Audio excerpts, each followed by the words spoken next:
Hello, everybody, and welcome back to the Come Play Podcast. This is episode 36.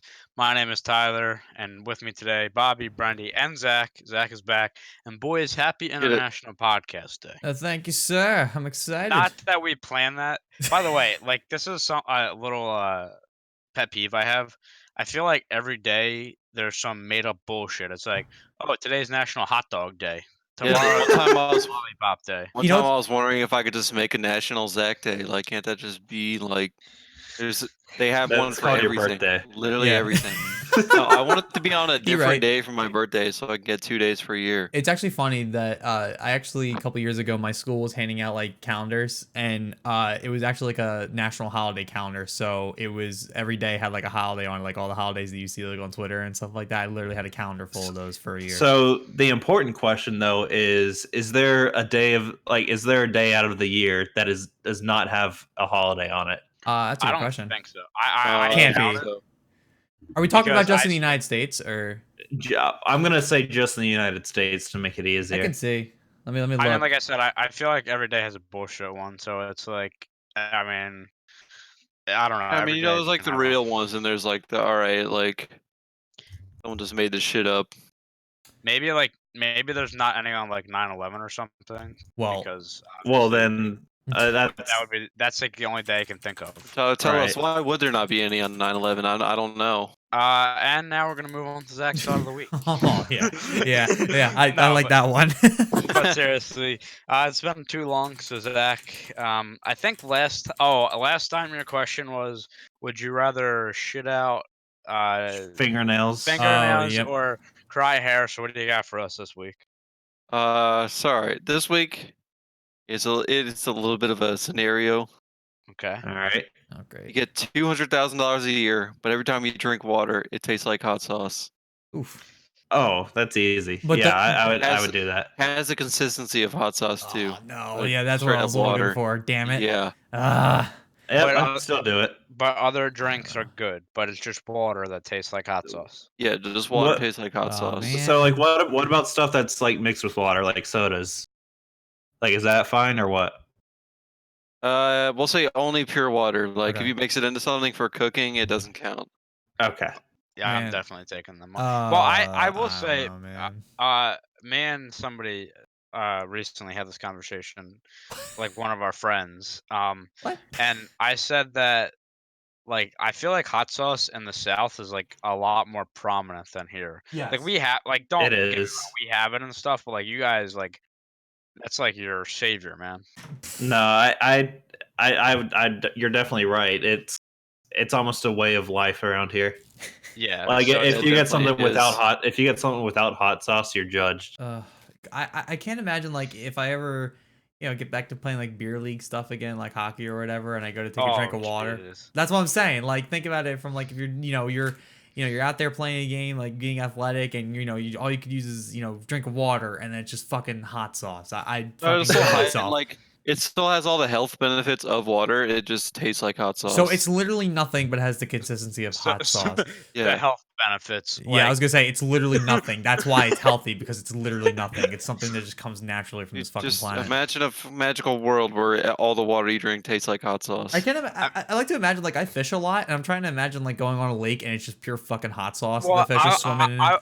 I was just gonna ask, like, if you have a pool, is the water hot sauce? Because like, if No, you went it's on the just for water- drinking water. Just the No, drinking water. I feel like we should have it for the pool. So just tap water and just bottled water. Or right? is it Right, like yeah. a magical scenario where you're going to drink water, it turns into hot sauce, but like any other time you're using it, it's like actual water, that kind of thing.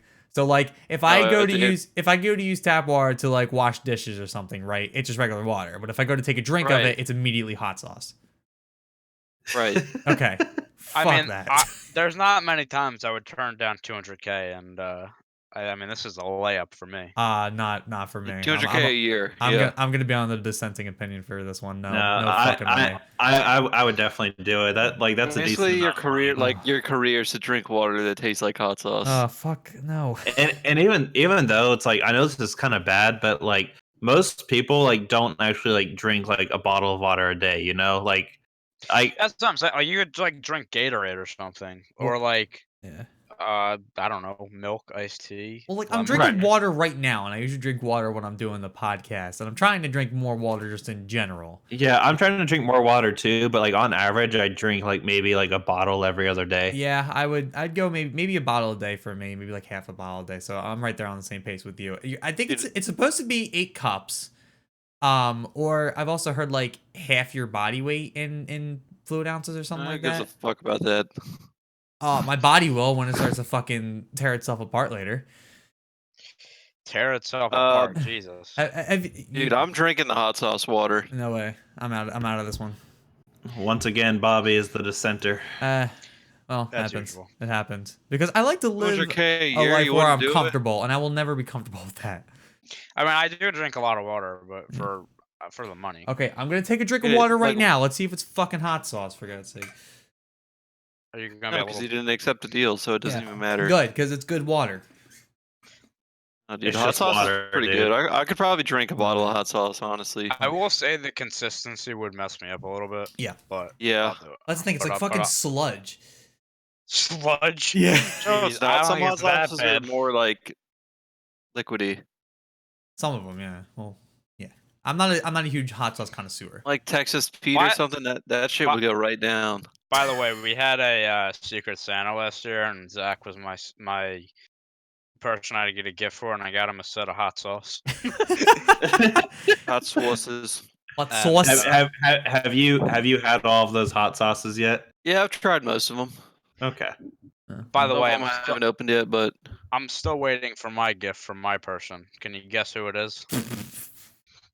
Yeah, Yeah. probably Rachel May. He's in this podcast right Yeah, now, and it's- it's not Bobby. Yeah, it's not me. I could have sworn. What did I You could have said- sworn I already you got you something. You said you were gonna let me. You were gonna pay for me to change my Xbox name to Cats whatever. Oh yeah, that's right. All right, all right? Give me your login info. I'll do it right now. What? It's That's not not how that happening. shit works. why do you need login info? Yeah, Because just so pay I- him so I- fucking Far so off I- money. topic. Okay, fine. I'll get you the Christ. change.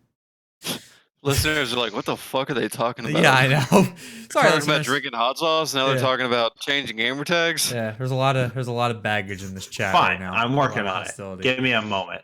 Anyway, Moving we're on. gonna move on to I'm our logging on first. right now. Yeah, sure. We're gonna move on to our first big topic of the day.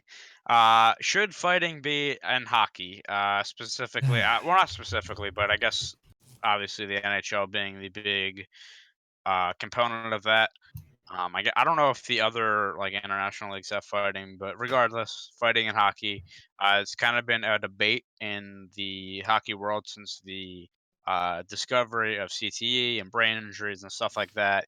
This conversation has really come up. Obviously, in the 80s and 90s, fighting was prominent. It's not as so much today, but we're going to talk about it and see what side are we on. So I'm going to ask, like, the first question I'm going to ask everybody here is, you're watching a hockey game and a fight breaks out. Do you actually like enjoy watching it? Yes. Yes, For me, absolutely. so I enjoy the fight, but for me, like I can enjoy it more depending on the scenario. Right. Yeah, like there's good reasons to have a fight and bad reasons to have a fight, and more of the time, like if someone hits my goalie, right, I hope somebody steps in and starts going after the guy. You know what I mean? Like stuff like that. I would love to see a fight happen, but sometimes guys are just idiots. Well, Yeah. yes. So I just want to say like that, but like the stupid reasons, like those honestly like kind of piss me off. It's like, oh, like yeah, I'm just like standing waiting for the face off. All of a sudden, someone comes and pushes me. I'm like, really? Yeah. Well, I there's actually And I'm talking about like if like that results from a fight, like an actual fight, Yeah. So it's not so much a thing anymore because of how much the game has changed. But back in the day, they used to have like enforcers, essentially the guys that would drop the gloves and stuff like that. And the enforcer, I'm not gonna say it's extinct because that's not true, but like it's dying It and is almost dead. quickly. And but I've heard stories, like I've listened to podcasts and stuff in the past where they have like former fighters on, and it's not just like you get to the face-off circle and you're just like, I'm gonna fight this guy, so I'm gonna push him. It's usually like two guys. Maybe it's like two guys that are trying to make a roster, and they'll go, "Hey, you want to fight?" They'll be like, "Sure." Like that's like literally what happens. Like in hockey, most of the time, it's like it's an ass thing, and that's why it's so.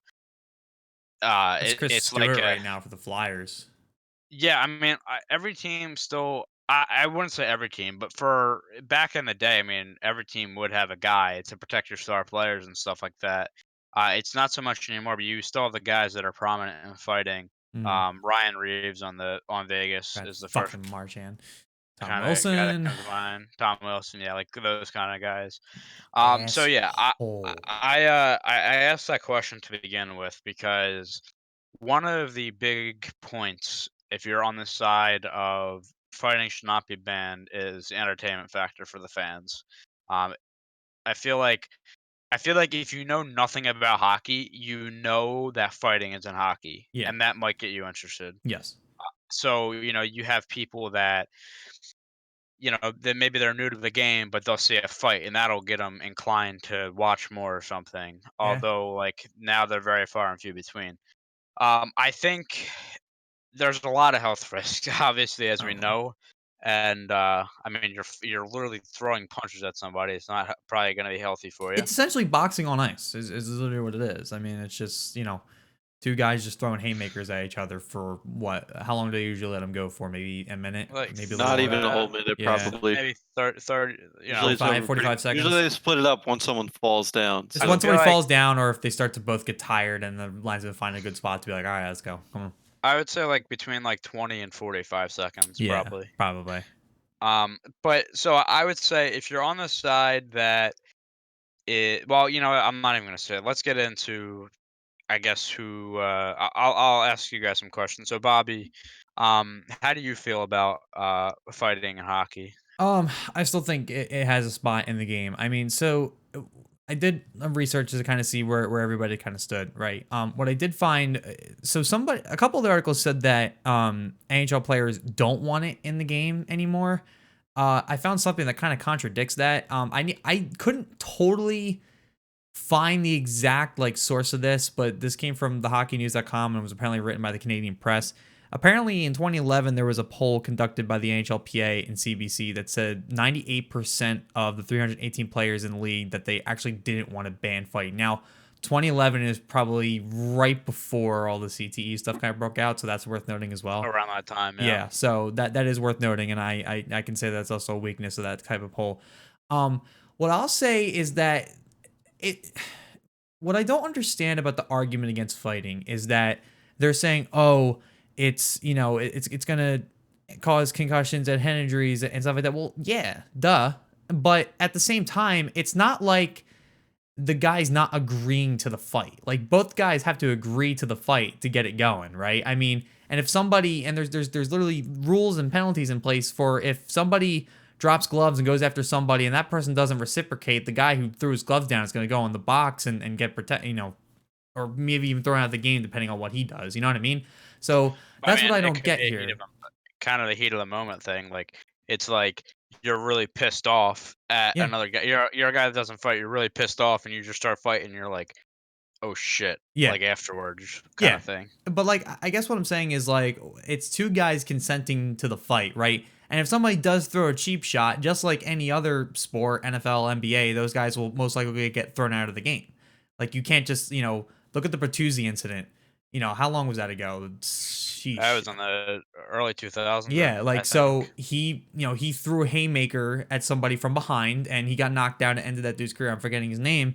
And, now unfortunately he was still kind of let back into the league and still did have a career after the fact, but he was sued for a ton of money and this, that, and the other thing, and he was thrown out of that game. Like you can't do cheap shots, but you can both say, hey, let's go. And that's it. I mean, to me, it's no different than two guys signing up for a boxing match or an MMA fight. That's my whole thing. Also, on top of that, right? Hockey's a physical game. I mean, it's definitely not football, but it's definitely one of the most physical games out there that you can play. And I think fighting definitely allows for less cheap shots to happen a lot of the time. I mean, there's still guys that do it. Tom Wilson, again, looking at you, bud. But I think that if there's a guy on your team who's willing to drop the gloves and defend their teammates and defend their team, then you'll see less cheap shots. If fighting gets eliminated, I think you'll start to see more people taking shots that could end up really hurting somebody. You know what I mean? I'm not gonna say that fights don't hurt, man. I mean they fucking hurt. I'm not gonna say that they don't cause concussions. I was reading, in my research, I discovered a man named sorry, I'm trying to find his name, Robert Frid. He never made it to the NHL, but he played 3 years in junior hockey and 8 seasons in the lower minor leagues. He apparently had 75 concussions and was knocked unconscious during a couple of times during that period of time. He's now permanently disabled. He's 41 now and dealing with CTEs, on tons of medication, medical marijuana, and all this other stuff. He's a mess. He's an absolute mess.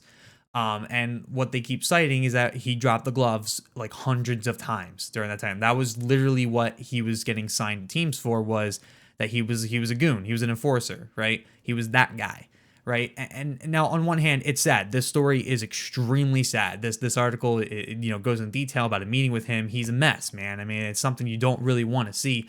On the same token, though, it's not like he got all those concussions from somebody coming up and hitting him in the head with a stick, or cross-checking him, or head hits, or any of that. It was from him dropping the gloves probably one too many times.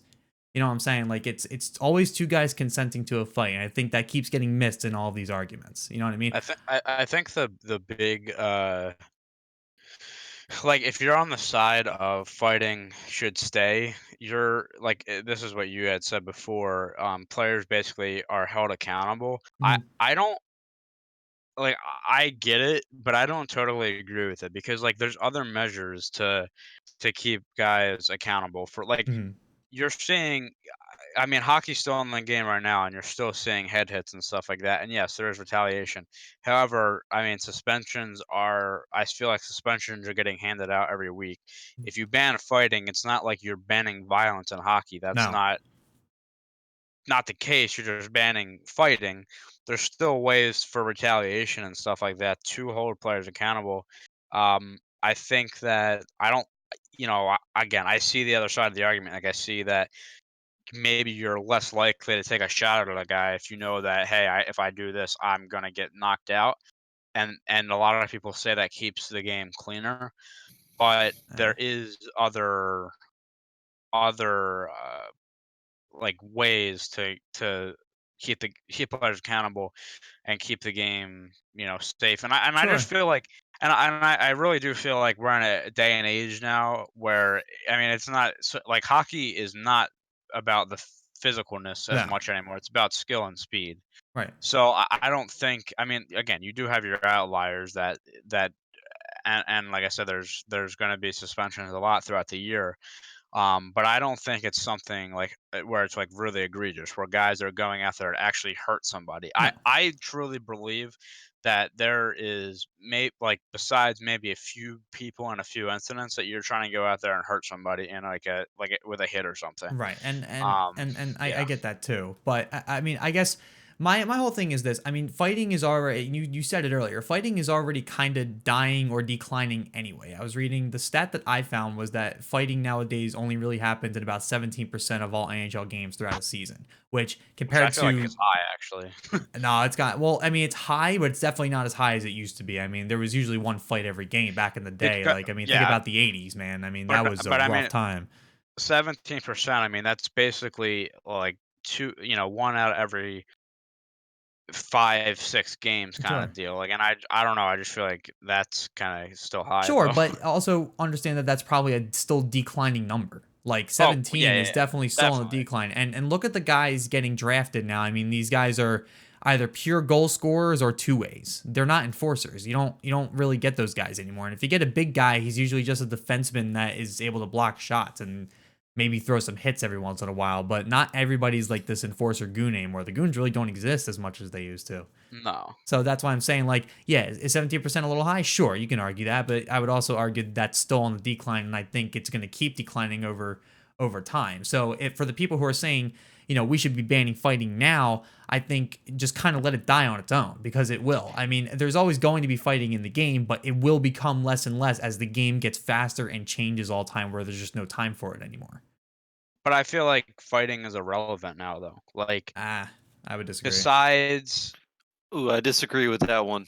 because, okay, like, I'm talking about fights that are hey, you want to fight kind of thing, like those are irrelevant now. Like guys Yeah, trying to just fight like that. Like I'm not talking Sure. about fights where you're standing up for your own for a play or something like that. Mhm. I'm talking about those kind of fights where it's more of a fight. I don't want to say for entertainment, but you get what I'm saying. The Like only that thing are that not those needed. the only thing those types of fights are good for nowadays is to get the crowd back into it if you're at home. That's literally But it. like I still think that's irrelevant though. No.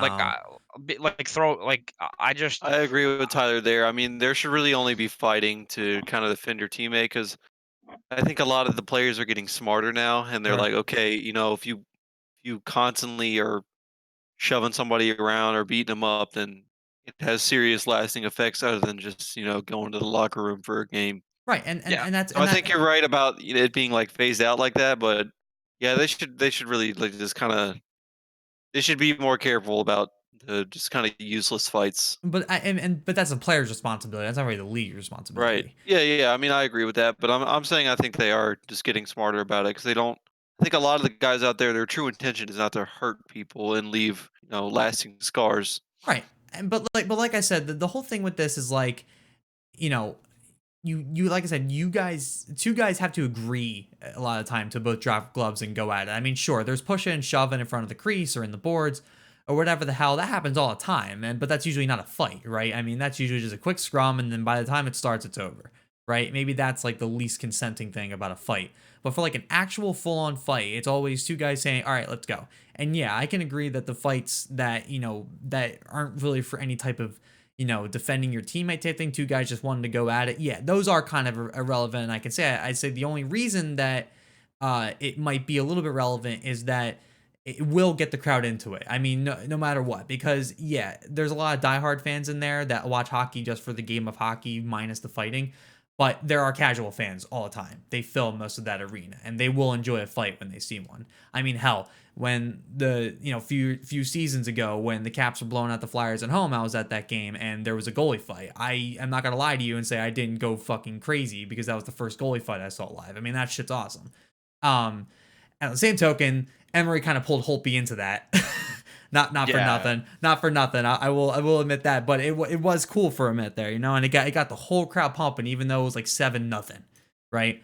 So fighting still has an effect on a crowd, and I don't think anybody here disagrees that getting a crowd into a game and behind you is a bad thing. It's always a good thing to have the crowd getting up and getting rowdy for you. You know what I mean? It Do helps you, any team's chances. do you guys think that banning fighting will affect hockey's popularity? No, no, I, I I, don't think I so. don't No, think so. Um, I don't think so either. no. I think most maybe people maybe. who go Sorry, ahead. I just want to say like it might have like short-term effects though. What? Yeah, so short term, it's gonna be weird. Like, let's say tomorrow, Bettman fucker just comes out and's like, yeah, fighting is That's how not I gonna. really feel. Yeah, well, I think everybody here hates the man. Actually, no, don't tell him that. He will go off. Yeah, please. So let's say tomorrow he comes out, and this is right before the season because the season starts Wednesday. But let's say he comes out tomorrow and says, "Oh yeah, we're not gonna do uh, fighting this season, right?" This affects things get weird for a little while. No one's gonna know what to do with themselves, like on the ice for a little bit there, because that's a game they grew up with. A lot of these guys, even the vets and even the younger guys that are starting to get into the league, like they know fighting is a part of the game and they accept that, right? And like I said, there's still indication that a lot of the current players at least, still want it in there. But what I will say is that yeah, for any of the viewers, going back to the original question, the original viewers who are watching, um, they'll be a little off put at first. I mean, I would too. I mean, I think everybody here who watches hockey definitely would, see a weird type of hockey this season. But once everything kind of gets leveled out and they start to see what kind of goes in place of what fighting would do in a hockey game, then I think the viewership will be the same or maybe decline just a tiny bit. I think most people nowadays watch hockey for hockey, not for fighting. No one Well, really watches it anymore. I think you're. Yeah, I agree with you. I think in the short term, like it would be weird, like until Yeah, people get accustomed to it. yeah. I don't know. But I don't I know. don't know how that would affect like viewership growth too over long term because someone made a point earlier about how fighting Draws like made casual fans. yeah, it draws casual fans because like, oh, you can fight and Sure. not be ejected from the game. That's awesome. Like I'm gonna watch hockey. But it's also So a generational thing, right? I mean, there was a that's time in true. hockey Yeah. where people were against adding helmets to the game, even having a goalie wear a face mask, that kind of thing. Like Yeah. that was a generation ago. That generation's dead. So now you got this Oh generation. yeah. So let's say I fighting agree gets with that. eliminated this season. There's going to be another generation of players that come up that never had to fight in a hockey game, and Right. that's I just mean, that.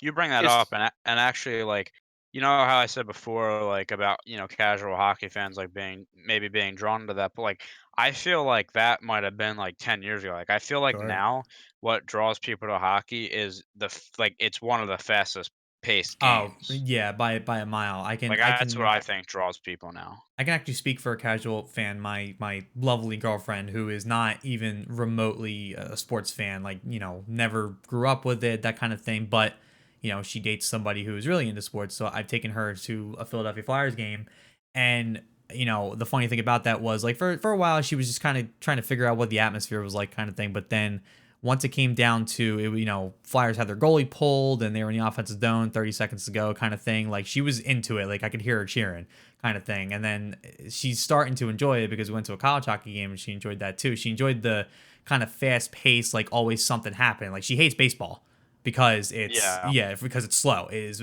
stupid slow. And football for similar reasons, but she seems to enjoy hockey.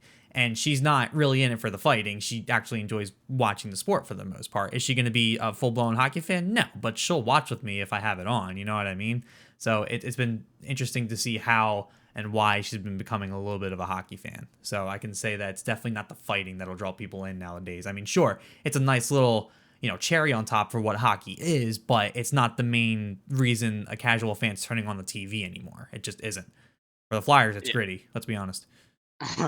So, I mean, I think the biggest point here, and uh, any debate you're going to get in about this, and really in sports, is going to come up to the injuries and the head injuries, Sure. and we have to get into it here because this is, one of the biggest points to the argument, Mm-hmm. and the question is, are you endangering players' lives by letting them fight? No. Are you so let me I'll kind of just go off and say a few things here. So if it isn't obvious, I'm on the side where I think fighting should be eliminated. I don't think that I think because of really the big factor for me, among the other things I've kind of been saying is the injuries. We're in a world now where we've discovered all these things and how they affect you in the future. I read a book on former NHLer Derek Bugard, who used to be a fighter He's and the best too. played many years with all these teams, and he had so many problems with injuries and painkillers and stuff like that. Long story short, he overdosed and passed away because of having to take painkillers because of the injuries he sustained from fighting, and then it was discovered that he had CTE after he passed away. And this is a guy that had done it for a while. Um, this kind of ties into another conversation. Well, it Yeah. doesn't Well. really, but I'm gonna put it together here. On a podcast I listened to, former NHLer Riley Cote, Yeah. who used to be a fighter as well, has been really into getting using marijuana or using excuse me yeah, Medicinal like marijuana, CBD, all that kind yeah, of like stuff. all that stuff. Him and Dan Carcillo are both been the huge advocates over the past couple of years for this. Right.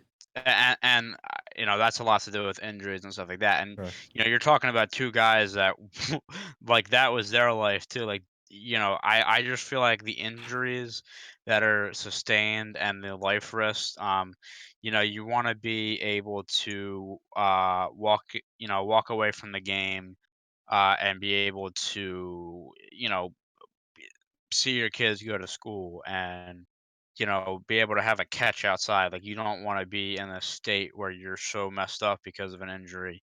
And I just think, and look, injuries are going to happen in hockey. I'm not denying that. You can get hit and get a concussion and be in trouble.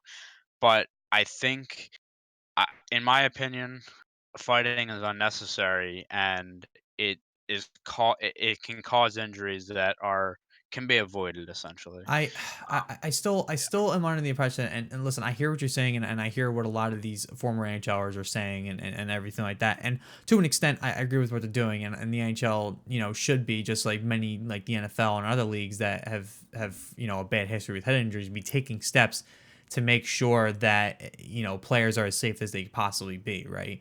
And now we can argue all day about whether or not the NHL has done a good job or the NFL has done a good job. I'm not interested in that aspect right now.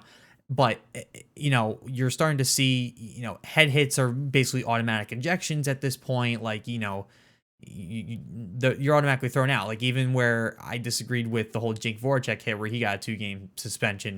NHL has zero tolerance for it at this point. You know what I mean? And mhm. NFL took a stand on what's his name today. Vontaze Yeah, Burfict. spending him for the season over all that bullshit. So there's really no place for those types of hit anymore. But what I still can't get past in terms of fighting, and yes, and I can agree with you that two guys just kind of randomly dropping the gloves is kind of weird nowadays. But for a defending your teammate or defending your somebody's standpoint, the fight still kind of makes sense, right? And like I keep saying, as sad as the Bugard situation is, and as sad as some of the other guys' situation is, I'm not saying they're to blame, but what I am saying is that that was the style they chose to play, and they really didn't have to. Yeah. That's Right. that's what I still can't get past there. I get it that it's a shame that he had all those stuff and he ended up dying of an overdose. And look, there's a whole nother aspect to that whole conversation too, with the CBD and medical marijuana, and because part of what happened to Bugard was all the opioid stuff, which is an epidemic that the U.S. is currently facing, and that's why medical marijuana has been on the rise.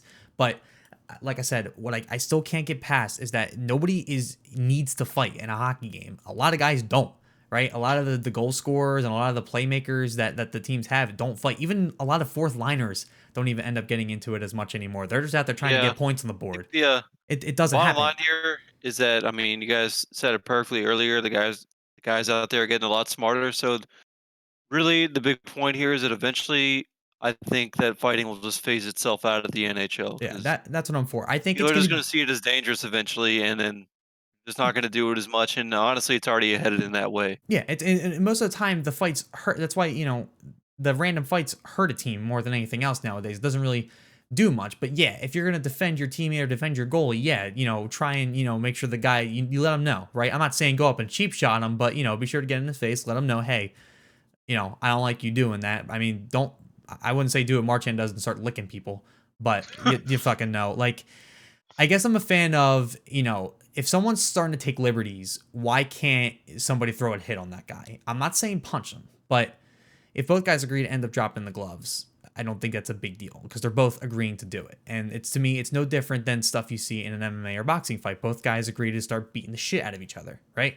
I mean, and we can Yeah. argue, So I mean, okay, the whole point of safe play is eliminating dangerous hits, and sure, a cheap shot would be labeled as a dangerous hit. So right. And I yeah, would if both argue, guys are agreeing to fight, you do it. yeah, and I would, like I said, there's a couple articles that said that if fighting gets eliminated tomorrow, you're going to see more cheap shots in the game. Well, yeah, I don't know how you could even disagree with that, because guys who are programmed to kind of be those rough and tough guys are going to start taking more liberties than they would if they knew somebody was going to answer to them for it.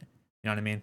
That's what I would say. I will say one thing. I disagree with you on one point, but I have a counter to it, Okay. which it was gonna go to like the generational thing we were talking about. Sure. I agree that so you said that guys don't have to like they don't have to fight. I don't think in the game now they have to fight, but I think like back in the 2000s, guys had to fight to make rosters because in the age of the enforcer, like these guys were not going to be goal scorers and stuff. Like they were brought in to fight, so they had to do it. You know what I mean? Like Oh, nowadays, no. it's not like that. But like you had said, like oh, you don't have to fight, like you can score. But like back in 10, 15 years ago, 20 years ago, there was guys that had to fight because their job depended on it. Right. Yeah. And no, I hear that and totally agree with you. And that was when I brought up that guy Robert Frid and his time in playing hockey for a living. That's what he did. Right. He wasn't a huge goal scorer, playmaker, never made it to the NHL,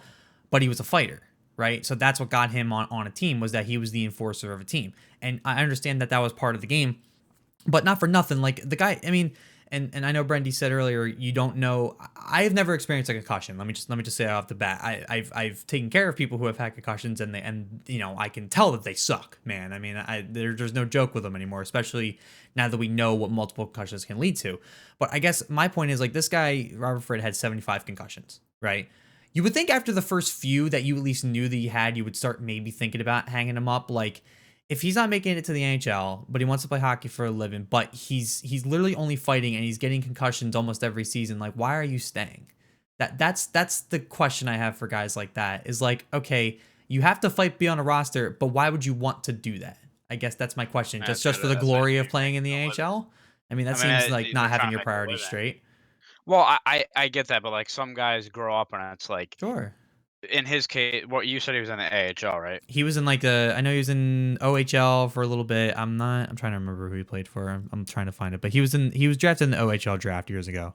Okay, because like, you know, I mean, even at that case, not all of them are going to make it, but any guy that is in the Canadian Hockey League, I'm sure obviously has the dream and are in a position in that league to be drafted to the NHL. So they have to do what they have to do to make a livelihood. Now, do I agree? Like, I'm not saying I agree with it, Yeah. but like some guys, like that's what they have to do to make their money, or they are so passionate about the game and this is the only way they can do it. Hmm. That would be my thing. But I guess. that doesn't happen anymore, is my point. Like, yeah, okay, Well, yeah, I right. cannot disagree with you that wasn't the case even 10 years ago. Like in the early 2000s, yeah, of course there were, you know, guys who literally made the roster because they were scary on the ice and they were just fighters. But now that's starting to phasing itself out, Yes, like for sure. naturally. Like, so I do think that, you know, guys shouldn't be drafted for just being able to fight or throw a hit. I would think an asset would be just to get a playmaker at the very least, or somebody who can actually offer some offensive, or if you're a defenseman, some defensive value to your team, right? Because at this point, fighting it just, you know, randomly isn't worth it anymore. Making a statement like that isn't worth it. Sure, there should be a guy ready to defend players if it needs to come to that, but for the most part, as we've all agreed that those random fights aren't good, then you don't need a guy like that anymore. So start drafting and start signing people who are going to bring some actual production value to your team. And I think most teams are doing that. I'm still confused by the Tom Wilson contract, but I mean, I think it's starting to phase itself out naturally, and you're going to see the number keep declining as it goes. I think the league stepping in and saying, okay, no more fighting, that's going to cause more problems than it does. Just let fighting start to phase itself out naturally, and you'll start to see less head injuries and less, you know, people like we're talking about, like Bugard and Frid here. I think you'll start seeing less and less of that over the years going forward. So the other podcast we talked about Thursday Night Football, and if we thought that was going to get, you know, removed, and I think we can kind of concluded it at the end, or at least I did, by saying, you know, I don't actually think this is something the NFL is going to do. Could you guys actually see the NHL like putting, like, you know, because No. everybody talks about it, like this is a debate. Yeah. But it is for the NFL as well, and I really don't think they're going to do anything about it. I think it's more of like a media thing. It Do you is. think this is more of a media thing, or you actually think that they could do this? It's absolutely more of a media thing, unless something tragic happens on the ice as a result of a fight. Like if someone, you know, God forbid, dies during a fight, like right there on the ice, then the NHL might start to consider things. But I doubt it's gonna happen, and I'm knocking on wood. I really don't want to see that happen. I don't think anybody does. But I do think a lot of it's a media thing, and like I said, I do agree with a lot of what Riley Cote and guys like them and Dan Garcello, excuse me, are saying. I think a lot of it also do with the treatment of this kind of stuff, but I think NHL has taken a lot of stand on head hits and stuff like that, but I don't think they'll ever remove fighting, and I don't think they necessarily have to. So like I said, unless something tragic happens, I don't think they're going to end up removing it. I don't even think it's on their desk. I don't know. I mean, I think I would find it hard to believe them not like at least acknowledging it But Nah. I mean, I do think it is more of a media. I say media. I feel like when I say that, it sounds bad, but like I feel like this is something that's more of a debate for, or more of a serious debate for people outside of the NHL than Mhm. people that actually are the rules makers and stuff like that. Like I think it's there, but they're not taking it as serious as something like that because they just think it's fun. I don't know. Well, I feel well, like I'm portraying it really bad, but I'm not trying to. well. Also remember that like, and what part of what I was reading was that like if there's any changes to fighting, it also has to go through the NHLPA, and at the Yeah. moment the NHLPA is not in any state to start changing, fighting because most of the players are still happy with it in the game. So until like a majority of players start to say, "Hey, we don't want this here anymore," then nothing's going to happen. Yeah. So we don't For know how sure. long that'll be or if that'll ever happen. It's hard to see that now if that'll ever happen, but and look, not for nothing, if I'm going to be a little sad to see fighting go away if it does. It is an interesting part of the game to me. It's really the only game that allows that kind of thing to happen. But I'm not going to stop watching hockey if fighting goes away. I'm not. I like hockey for the sport of hockey, not just for fighting. Fighting's a cool little aspect, but if it ends up being way too dangerous and most of the players are against it, I'm not going to say I know better than the players. I'm not watching fighting for the entertainment value. I'm watching it because it just so happens to be a part of the game. I would have liked hockey regardless. I like Yeah. basketball and there's no fighting. I like football and there's no fighting. Yeah, literally no other sport has Right, fighting. and I have It, no problems with each of those sports. If I want to watch fighting, like specifically, I will go watch MMA or boxing. That's it. But I watch other sports that most of the time don't contain fighting. So, but it that's is just me. I know I'm not really considered a casual viewer. right. I mean, it is funny though when you think about it because it's like hockey literally is a sport where you can get in a fist fight with somebody and have like a 5-minute penalty. Hmm. Like Yeah. like in any other sport, you get ejected. So, um, we're gonna kind of wrap up this conversation here. I think obviously me and Bobby are on different sides of the fence here. I'm curious, like if Zach and Brendy have any last words and kind of just say which side you're on for this, because I am curious. As Brendy, especially, is an avid fighter in NHL 20, I would love to get his opinion because he knows all about So, fighting and hockey. Go ahead, so, Brendy. I just want to say really quick, it's gonna take a lot for. Can you stop laughing, kid? I like to laugh. Shut your mouth. No, you don't. Okay. What? It's so it's going to take a lot for the NHL to completely get rid of fighting, and to be completely honest, like I really do enjoy it. But there's kind of a good comparison that I was thinking of as you were talking about, like it's going to take something like really bad to happen, like a player dying. So the thing is like if that happens, and then I would think the NHL will be very quick to kind of get rid of it because Mhm. kind of an example I was thinking of was back in the 1920s during the dead ball era of baseball. I know what you're It referring was to. yeah, so there was baseball pitchers a lot of times back then they like to like have the baseball like really dirty. Scuff the ball. So stuff the ball and like fans like if a baseball were to go in the stands, fans would be expected to give them back. Mhm. But there was one incident where there was a baseball that was really dirty, and this guy came up to bat, got clocked in the head, died later that day. Yep. And it's the only time that a baseball player has died due to injury on the field. Mhm. So I am genuinely curious. It's like, okay, if something like that, and I should mention, like right after that happened, MLB made a rule saying like every time the ball gets dirty, it has to be replaced. So like Right. you see like every time the ball bounces in the dirt, like you see the catcher like hand the ball to the umpire. Like that's not like an annoying thing that pitchers prefer. It's like that's an actual rule. Right. Um, so I think it will take something like that. I will say, as like a fan, like a casual fan, I really do enjoy the fights. That's why I try to participate in them as much as I can. Um, but I mean, I feel safe, behind my TV screen, knowing I'm not there. So it really just depends on, like, I might have a different kind of perspective if I was like more of a hardcore fan, or like if I was like had some sort of hockey experience myself. But that's kind of my take. I'll say that if you're on this one of those people who are saying like, no, fighting should be eliminated because I like, I like seeing the fights and it is part of the game, and you're fighting just for the entertainment value. Shut the fuck up, please. Like, you need to. I researched my point and have played for years, so I made the point, and I understand Brendy's point from a casual fan. He likes seeing the fights, but like he even said, he feels safe behind a screen. He doesn't quite understand what players might be going through. So like I said, if the NHLPA and all the players in the NHL all say, or majority of them say, hey, we don't want this in there anymore, I am more than happy to see the NHL take it out. But as it stands right now, I don't want to see it go.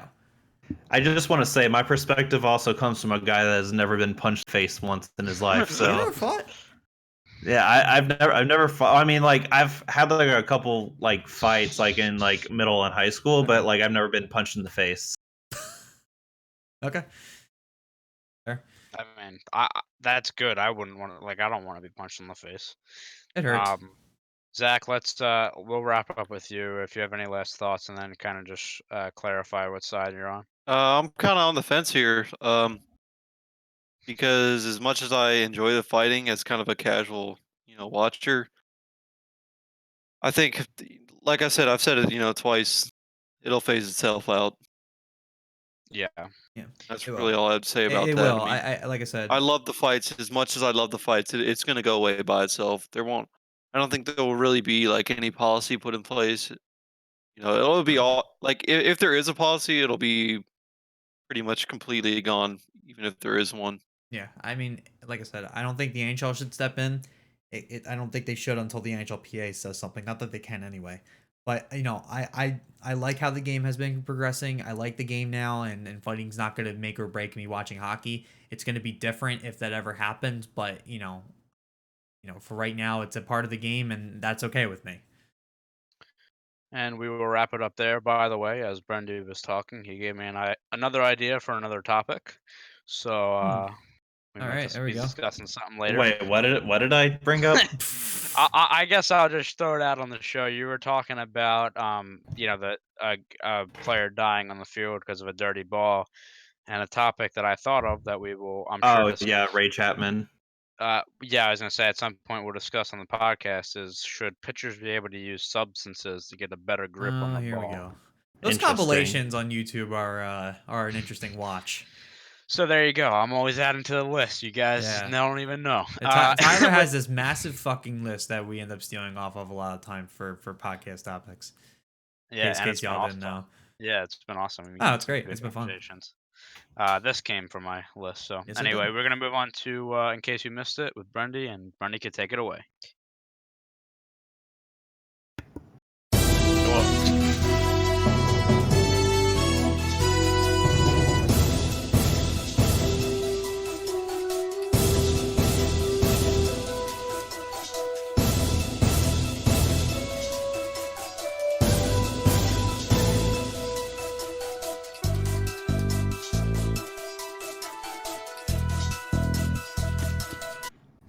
All right, so sorry about that. Yeah. I hit play and it like lagged itself. I was on time, like literally right as Tyler finished talking. So sorry about I was gonna say I queued that up for you, man. I know. I hit play as soon as you were done, and then nothing happened. I'm like, I was holding my breath that whole time. Sorry. All right, so I'm gonna actually keep in case you missed it in the hockey talk for a little bit. So you guys might really be looking forward to this one. All right. So kind of an interesting story developed. So what would you guys say? Like, take it back to like maybe like when you were like maybe 6 or 7 years old. Oh man. What was probably the most popular, one of the most popular rock bands there was? When I was 6. So I know where you're going with this, and well, let's 2004. Bobby, yeah, Green Day. Yeah, I'm actually kind of surprised you got that. Oh, so, I know what you're on now. Okay, I know what you're on now. Okay, yep. Yeah, go ahead. So, very interesting development. The NHL and Green Day have announced a 2-year partnership. Kind of involving cross-platform marketing and promotional partnership basically what they plan on doing is introducing a lot of their songs during their NBC broadcasts. For example, they're going to be introducing a new opening theme song during their Wednesday Night Hockey, debuting with the New Jersey Devils versus the Philadelphia Flyers, October 9th. In addition, there's also going to be a couple of their songs broadcast throughout the season. So it says produced by NBC Sports, a high energy show open that features the band playing their new song on a hockey rink, with action shots of more than a dozen NHL players, including not going to pronounce these names. They will debut later next this week. Next week, yeah.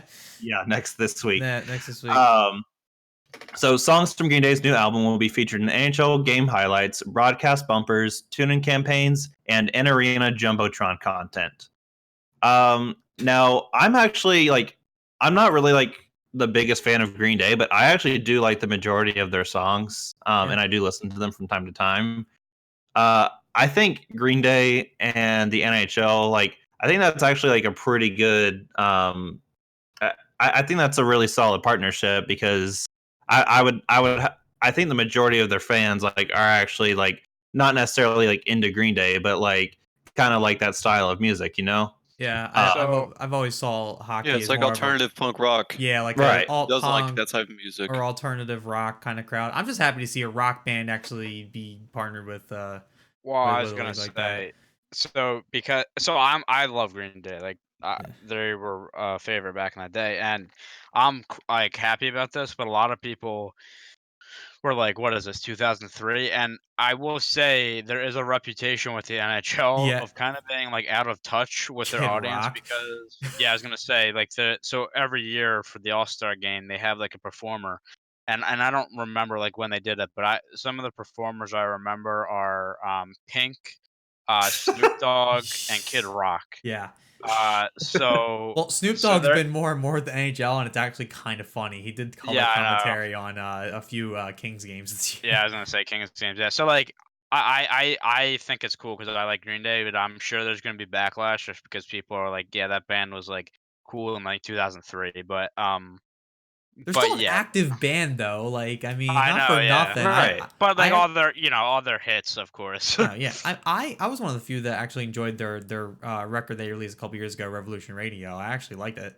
I know a lot of people were against that album, but I thought it was pretty damn good. I also heard, and I don't remember if you said this when you were kind of introducing the topic, but I heard that there is going to be a similar intro song to what they did for Sunday Night Football. So we get a nice little video package with that too. I don't know if that's true, but that's what I had heard. I had seen on Twitter earlier. They keep comparing. So yeah, it doesn't say in here. So that might be the case, but it doesn't say on the NHL.com website. So okay, so maybe not. I'm not sure. I had seen something from I think a reporter earlier about that. I'm happy to see more rock music. Like I said, just a band like Green Day. I mean, the NFL is just as tone deaf with their performers. Who the fuck won a Maroon 5 on the Super Bowl last year? Well, I mean that's because who are I forget already the performers for this next Super Bowl, but again, it's isn't it Gwen Stefani and somebody else? No, I forget already, but it's like people that were it's Maroon 5 featuring Travis Scott and Big Boy. That was last this year. It's like Jennifer Lopez. Oh yeah, that's right. Yeah, Zach's got it. Yep. And Shakira, dude. Jesus Christ. Shakira. Don't remember last time you put Shakira in a fucking. Oh God. Never mind. So never mind. But no, I'm cool with Green Day. Yeah, I'm cool with this. And it looks like they're probably going to be performing at the All-Star game as well. So I would fine with that too. Yeah, so that looks pretty solid. All right, moving on. More real life stuff. So, what would you guys say is I think we've all traveled by plane at least a couple times, right? Yes. Oh yeah. Okay. Ty's gonna kill himself for those memories. So, what would you guys say? Imagine you're on an airplane just right now. What would just make your experience miserable? One thing. Crying baby. Yep. Crying baby. Really bad turbulence, which I've been a part of about 15,000 times. Okay. Well, I'm glad that Zach and Bobby seem to be on board. So they're No Japan pun intended. Airlines. Yeah, thank you, dumbass. So upgrade from Japan Airlines. So let me. Okay, wow. Okay, and that just popped up. I apologize. So Japan Airlines has introduced an online booking tool that indicates where babies and toddlers are seated. If passengers with children aged between 8 days and 2 years old reserve their seat, a child icon will appear in the aeroplane plan, giving passengers who have not selected their seats the opportunity to sit further away. Jesus Christ. What? However, the airline was keen to point out that the new feature does not guarantee passengers will be out of earshot of a screaming child. Yeah, well, I was gonna say, like, is it bad or worse to know you're gonna be sitting next to a potentially screaming child, or just you discover when you get on the plane? Well, so it's like, if it were me, I would just like sit next to the child and just fucking muffle them if they get too loud. Just completely kill them. Just put a pillow over their face. Hey, yep, while the mom watches. Hey, can somebody give me like an extra pillow space? Thank you. You think people are gonna take? You think people are gonna take other flights if they see that they have to sit next to a child? Oh yeah, for sure. Oh, for sure. So this also says the icon does not appear if passengers book their flight through a third-party site. So like it has to be through the official Japan Airlines site. Well, that makes sense. I mean, I'm not surprised at that. Okay. And there was one businessman that tweeted, "Thank you, Japan Airlines, for warning me about where babies plan to scream and yell during a 13-hour trip."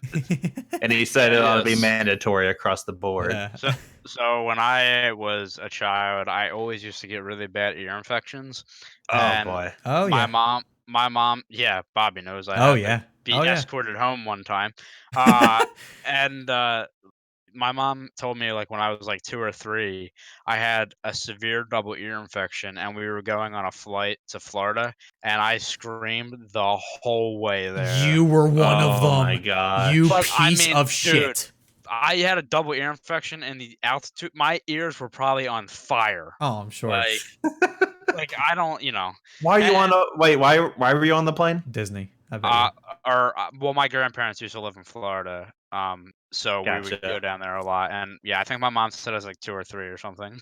You are Oh ass. my god. You are ass. Fuck you. But I will say, like, I went down to Georgia to see Brendy and Zach a few times recently, and I got very fortunate with my seating. Like, there was no problems whatsoever. Like, I got very lucky. No babies on the flight, but that is a pretty cool feature. Yeah, so I almost never get problems with that either because like I usually like try to spend the extra money to get comfort class, and it's like yeah, you're not gonna have your baby get comfort class, Right. So, Right. Yeah. But so it's usually not a problem for me. I think that's pretty. I think that's interesting though. But like for some reason, I feel like some people are gonna take offense to that. But I don't know. Well, I guess Yeah. it's like there might be like a few people who are thinking like, well, isn't that like kind of targeting the child a little bit? That I don't know. Which makes sense. Well, because it's like it's the same aspect. Like there are a lot. So for those who know, in New Jersey, when you get your license, you start with a provisional license when you're 17. When you get that, you're required by law to put a small red tag on your license plate. Right now, it's supposed to let everybody know you're a provisional driver. But a lot of people may not be as good. Right. And a lot of people, even I don't know if time members are. We did our driver's ed in our high school, and our teacher even said, "Look, I'm not even letting my daughter put it on the car. I'll eat the ticket if she gets one for it," because he was under the impression that if she's got that sticker on her car, that other drivers are going to start targeting her. I wonder if there's like that kind of mentality for this kind of thing, but I'm not quite sure. But I think for the most part, that kind of makes sense. I mean, it's miserable, man. I mean, it's a miserable experience having a screaming child on a plane. I will say, like, I haven't actually experienced it in a long ass time, but like, I like the couple times that I have experienced it, like, it's been terrible. Yeah. And oddly enough, there was one time I had a flight to Seattle, and I was sitting next to like this this mother and like her like 2-year-old daughter, and then I saw like 2 other kids like within arm reach that like couldn't have been younger or older than 4 years old. Mhm.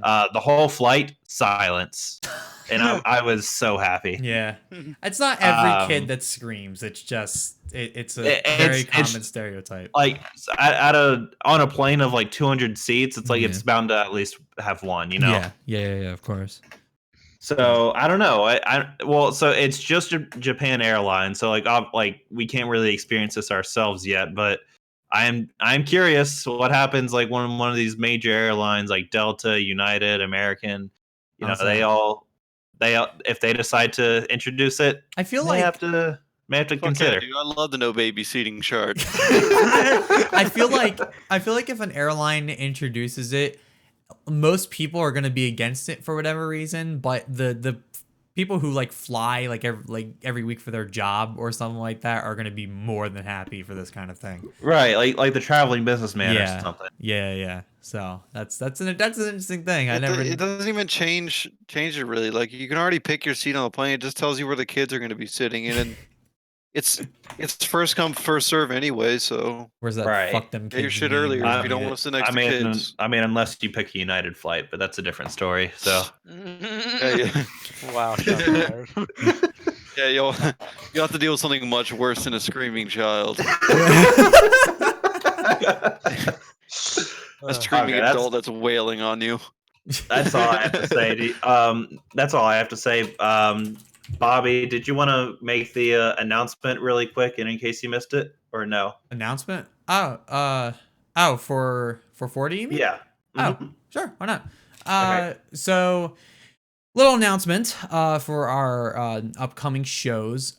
For episode 40, we are going to be doing a sports trivia night where Sports, video game. Well, no, what, sports I'm video sorry. games.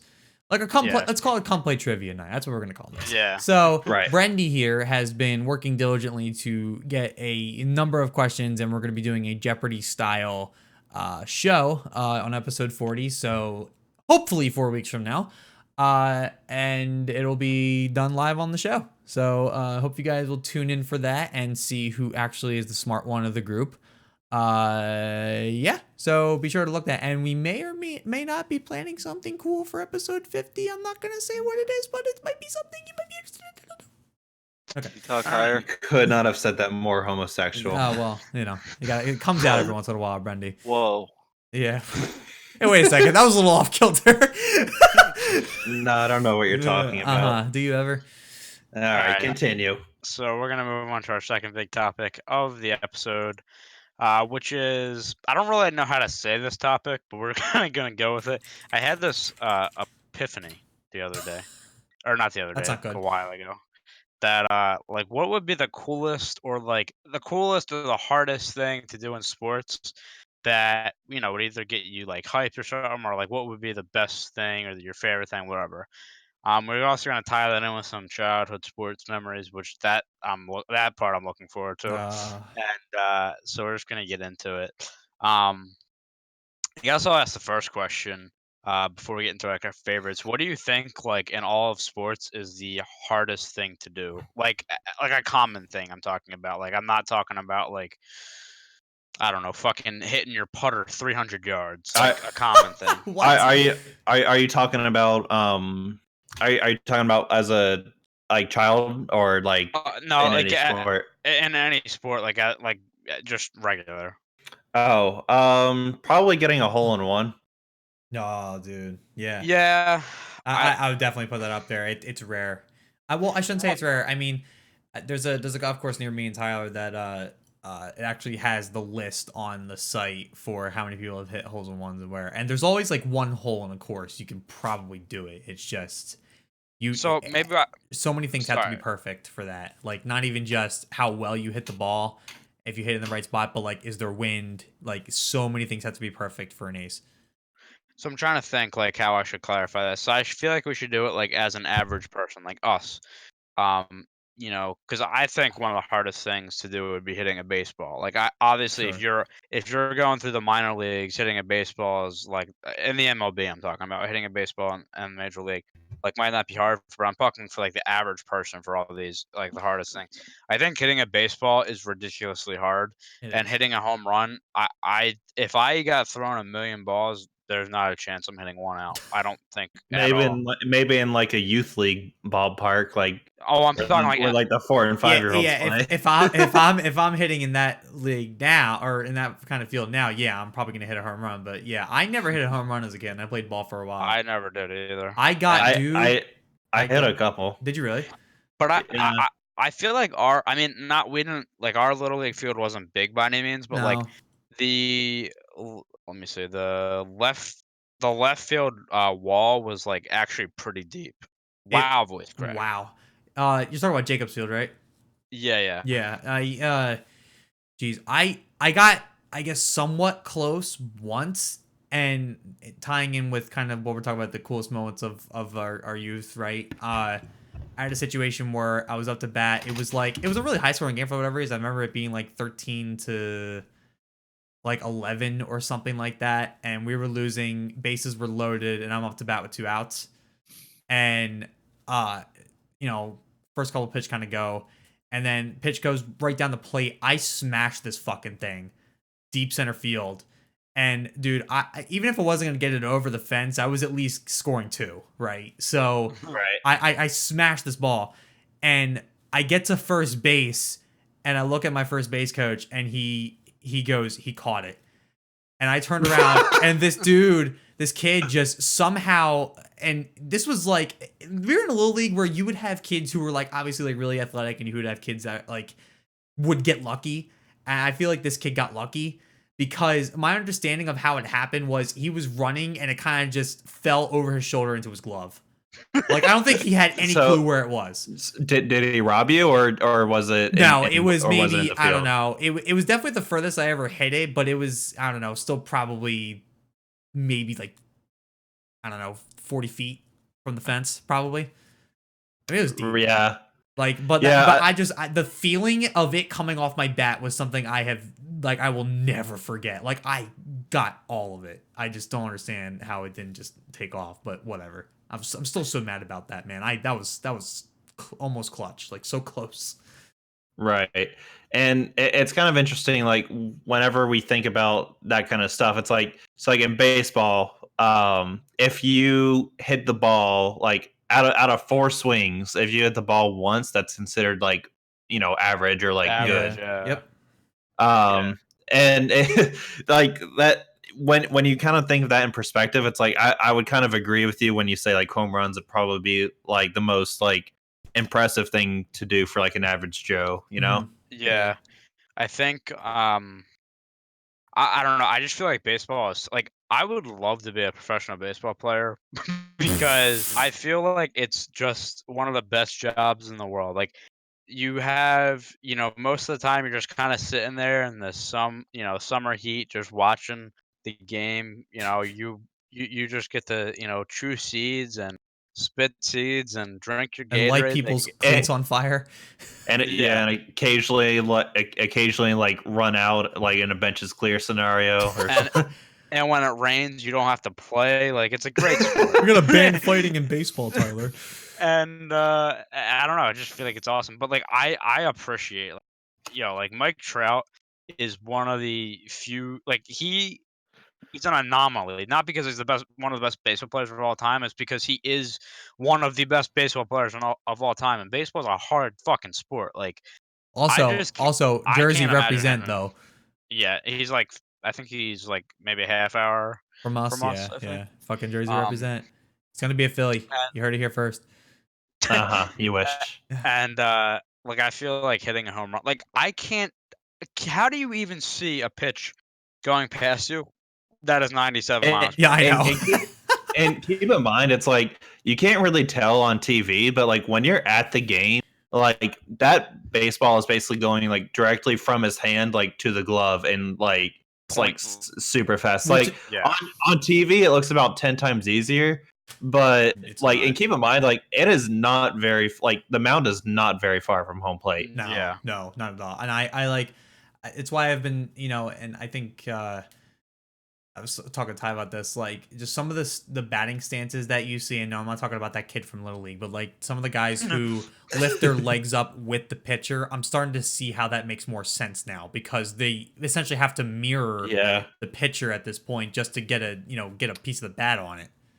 But Ronald like, Acuna does that a lot too, and look how he's performed. But like the other thing is too, like you have to like. So I brought him up a few episodes ago, I think. Matt Antonelli has a former baseball player, has a YouTube channel now, and it's funny because he's now going back and playing MLB The Show, like the career mode, and he's talking about like the spin of the laces on the ball, like for pitchers in that game, which is obviously something they do in real life. Like, how do you look at a 90-mile-per-hour pitch and like in that amount of time have to see what way the laces are spinning to see if it's a slider, curveball, fastball, changeup, like that. It's crazy. I gotta think that you see that pitch so many times that you start to pick up on it, right? Like, I mean, there's 162 games in a season, right? And you see, probably hundreds of sliders during that period of time. So, Tyler, that's kind of where like assistant coaches in baseball come in hand because, Major League Baseball pitchers, like if you look very closely, you can tell what pitch they're going to throw just based on kind of like based on their motion and like how they're throwing. And that's kind of one of the important things about assistant coaches is like that's kind of what they teach. So you can kind of tell what the pitch is going to be before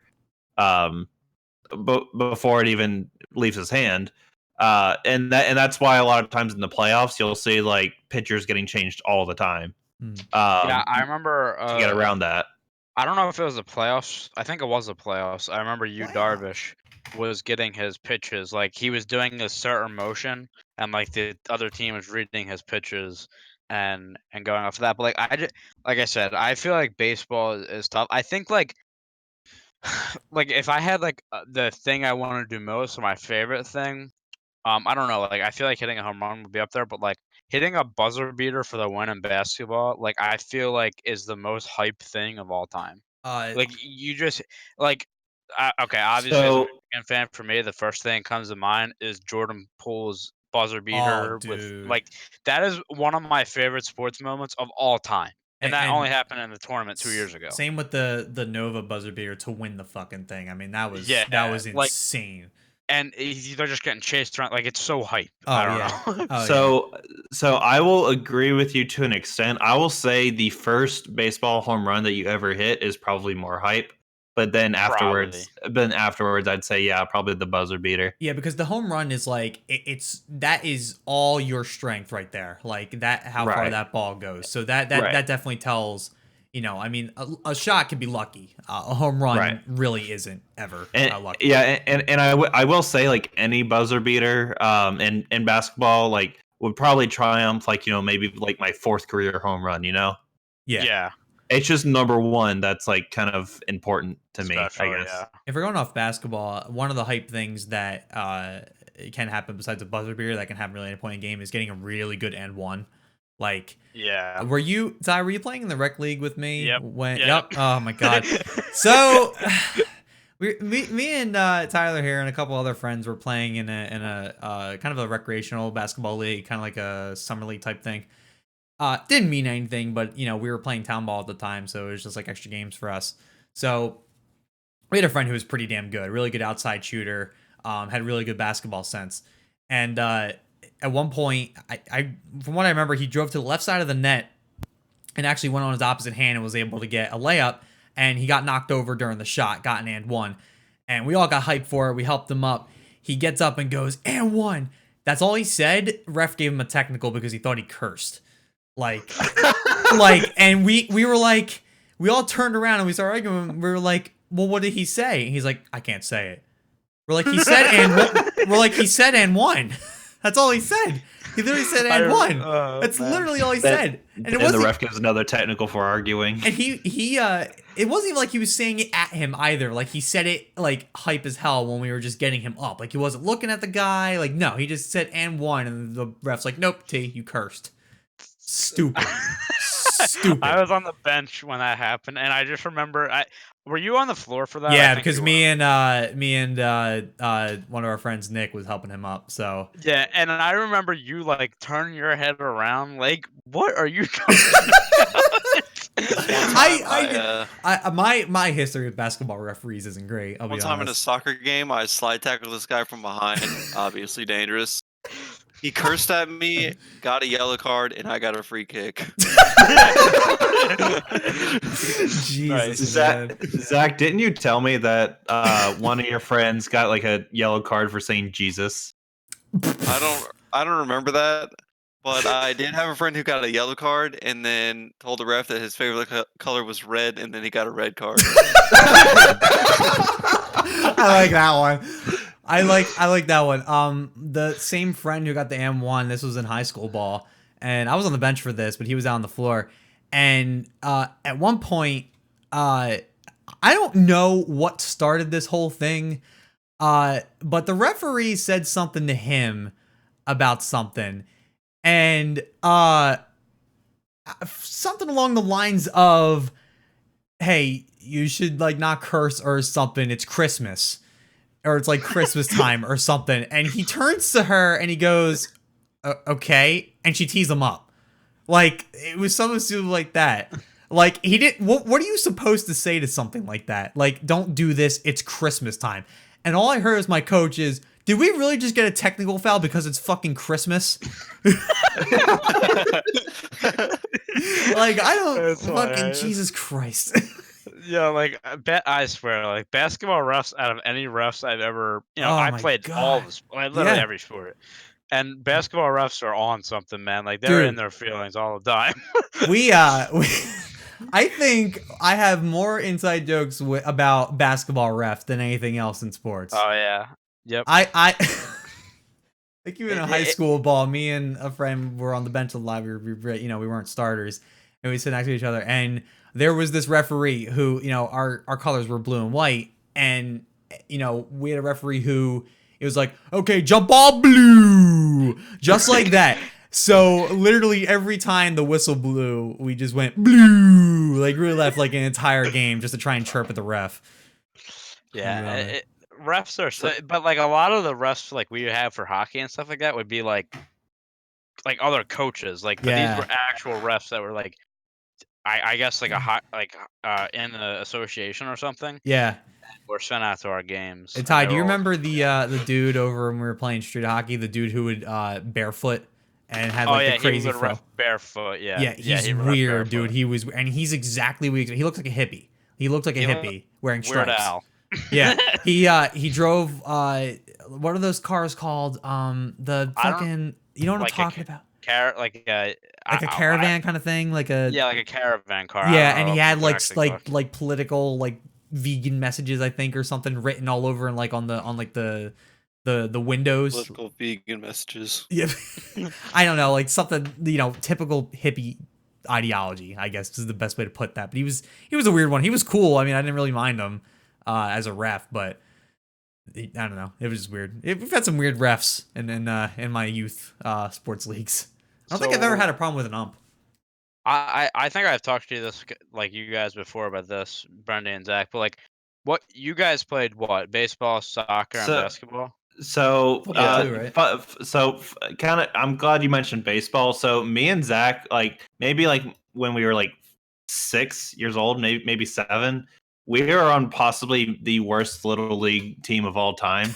No, dude, I was terrible at baseball. I was never good at that shit. Well, let me put it this way. Like, so me and Zach, like, we weren't really that good at the time, but like we were probably one of the best people on that team, and like that's saying something. So like we ironically, I remember this specifically. We had a team of like maybe like 15 or 16 people, and we lost every single game.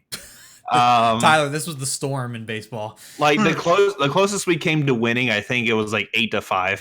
Like and ironically, our team name, the Marlins.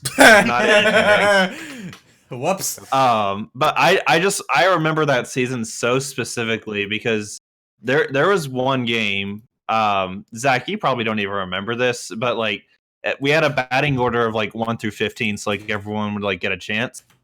For some reason, like the batting order shuffled around a lot, and for some reason that day I was 15. I remember our team played so badly that I didn't even get a chance to bat because we forfeited. And I remember my dad was so pissed. He was on the phone with my coach for like 2 hours. And ever since that day, I batted number one. Wow. Nice. Wow. So like my dad was not very happy about that. Yeah. But that was like probably like the worst like sports team I've ever played on. The Marlins back in the day in elementary school, like in first Man. grade. So I played on some bad hockey teams. Oh And man. I was the goalie, so I was literally getting hung out to dry out there, man. Sorry. Actually, wait, no, I'm not sorry. I wasn't playing defense then, so fuck you. I was playing offense. No, yeah, I was gonna say this was like when we were like, I think this was like the 7 through 9 league or the 8 through 10 league. Like Yeah. I was on a team where I would literally get like 70 shots a game. You played we played on the Bulldogs, and then I played on were you the Rangers? No. Yeah, the No, you were on the Penguin. Rangers. That's right. Yeah, and Penguin. Okay. Yeah, so now I was on the Yeah. Devils. Okay, yeah, got it. So it was just like hanging me out to dry. I will say, in terms of like the most hype thing, like whenever I made like a really big desperation save in hockey, And you made you know, like tons. that was always fun. Like that was hype, and like I remember like so vividly, like trying to like hide my smile because I was just like, oh, I do this all the time, I'm Mr. Cool Guy. But like I was so hyped inside. I feel like that would be like, I mean, that wouldn't be for everybody, but like saving like making a desperation save in like the NHL and a big moment or something would be like another one, where it's just like that would be a great moment. Yeah. Making like this like spectacular like diving glove save or something. I'll Would be great. I'll out myself from one of my worser moments in Worser? sports. Is that a word? Worster? It is now. Fuck you both. So I almost killed somebody, I think, playing roller. Ty Oh. knows this story. Yeah. Were you there? No, but the story makes me laugh so hard every time. Okay, so I started playing inline hockey, so roller, and I wasn't. I still am not. I wasn't the greatest skater, and this was like my first or second year, so I was still, I mean, I could skate. I just was not in control a lot. So Imagine a giraffe on skates. That was Bobby. this was before like everybody passed me. Like I was the tallest kid for a long time, and then everybody passed me like in middle school. Anyway, Yeah. so I don't know. I was probably like 5'9", 5'10", I think, maybe like 5'8" at the lowest at this point. And there was this kid who was on the other team during this game, and he was at least 4 inches smaller than me, right? So he's on the blue line on my defensive zone, and he got the puck. So of course I went after to try and get it from him. I didn't stop. And what ended up happening was I crashed into him, and he went completely headfirst into the boards, like full on. CTE. I should have been thrown out of this game for this hit. Yeah, CTE. This kid's probably living Yeah, with like it right now. I did nothing, no whistle, nothing. Like I smashed this kid, and the bench. It was right into his bench too. His bench erupted. His coach was like, "Yo!" like loud as hell.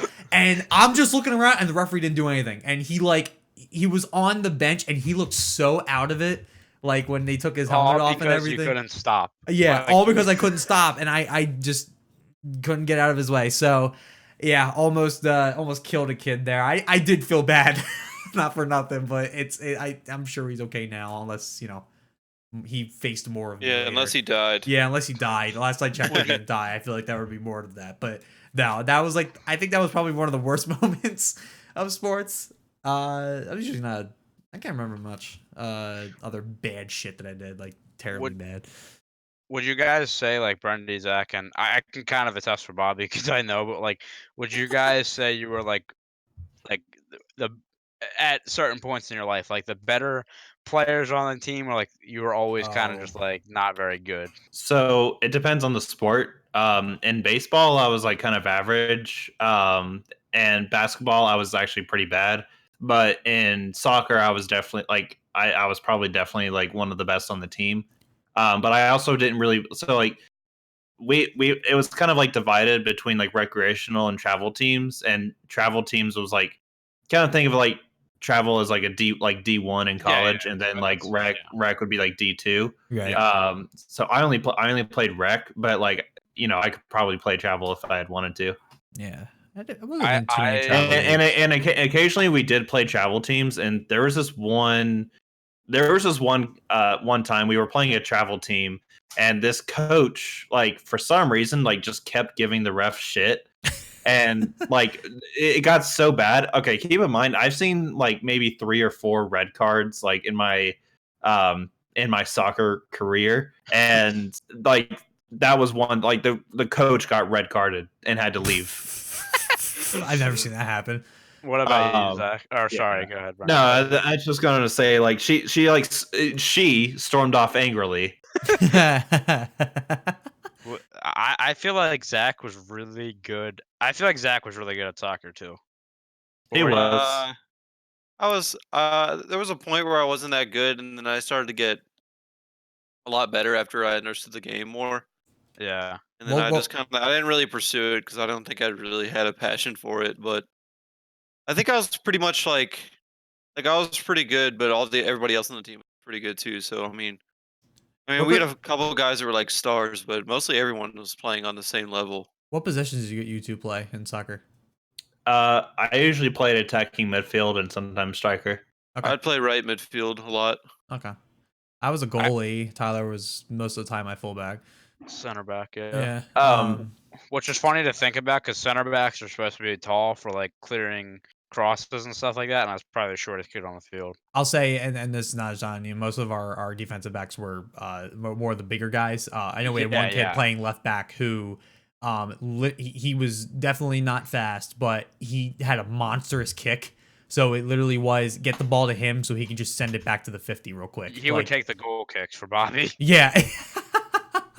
Yeah. I wasn't a bad goalie though. But like, well, I should say so. Like for me, like hockey was my best sport. Like I played travel hockey for a lot of my life, and was like it was me and this other kid were like splitting time as goalies, and like we had made it pretty far and stuff.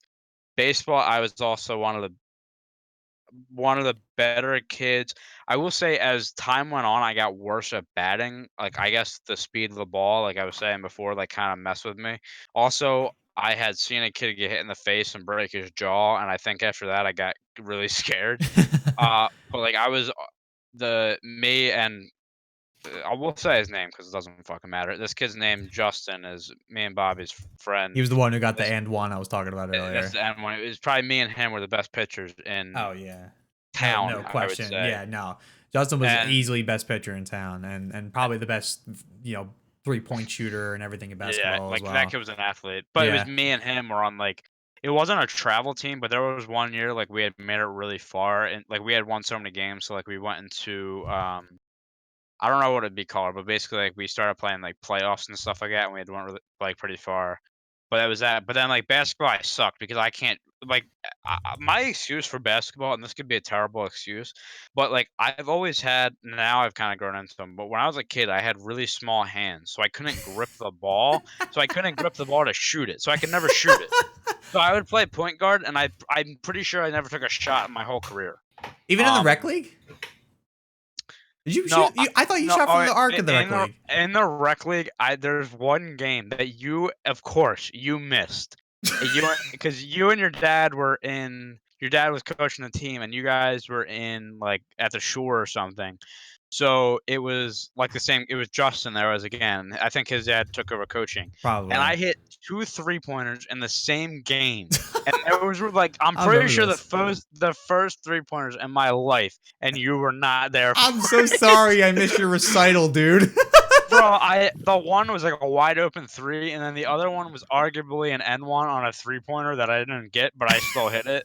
And like I was like, dude, I was in shock myself. Like, so basketball I was never good at. Soccer, yeah, like soccer. When I played soccer, it was at the point in time for youth soccer where our defense wouldn't go past the halfway line. I kept trying to. I had to rely on you to tell everybody to fucking move because the play would be past the 50, and they're still not even at the 18 in front of me. Like, why? So yeah. I mean, I've always been a bigger guy, so like I wasn't fast or anything. I think so. Like I'm not gonna say I was good at soccer because that's not true. But like I think I was. I knew that I wasn't fast, so I played smart. Like Yeah. I can contain guys because I know like I played my angles right and all that. You didn't score on your own net like others. By the way, I scored 2 goals in my whole soccer life, and that's partially because, like I said, I was defender and didn't move up. Funny thing, both goals were with my weak foot. Like, how does that even work? Both, like, I scored You're 2 lucky, goals pal. with my left. So I want to, since you're mentioning soccer again, one thing I actually did kind of like later on in my soccer career, I had a spout with indoor soccer for a little Oh, I while. played that. Oh, Yeah, it's And hard yo, indoor it too. was so and, much fun. and indoor soccer is probably the most fun I've ever had playing a sport, like Yeah. ever. Yep. It's just so awesome. So I like it's like 5v5 or 6v6 if you include the goalie. And I don't know if this is typical for normal indoor soccer, but we had this rule. So like indoor soccer actually had the penalty box, or at least ours did. hmm Um, where like we had a blue card, a yellow card, and a red card.